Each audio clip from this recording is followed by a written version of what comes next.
জানি মরে যাই নাকি, না জানি অপারেশন লাগে নাকি, কি অবস্থা হবে। মা খেতে পারে না, মুখটা শুকায়া যায়। ডেলিভারির সময় যখন আসে, মা বাবার কাছ থেকে বিদায় নিয়ে যায়, স্বামীকে একান্তে গোপনে ডেকে নিয়ে বলে, প্রাণের স্বামী, দীর্ঘদিন একসঙ্গে ঘর কন্যা করেছি, অপরাধ হয়ে যেতে পারে, আমারে মাফ করে দিও। আমার মনে হয় এবার আমি আর বাঁচবো না।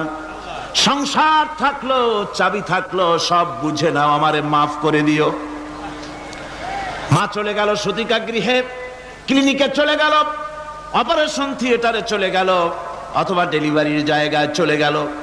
ডেলিভারি পেইন শুরু হয়ে গেল, বেদনা শুরু হয়ে গেল। এক একটা বেদনা যেন মায়ের এক একটা মৃত্যু যন্ত্রণা শুরু হয়ে যায়। এমন যন্ত্রণা, প্রসব বেদনা দুনিয়ার ভুক্তভোগী মা ছাড়া আর কেউ জানে না।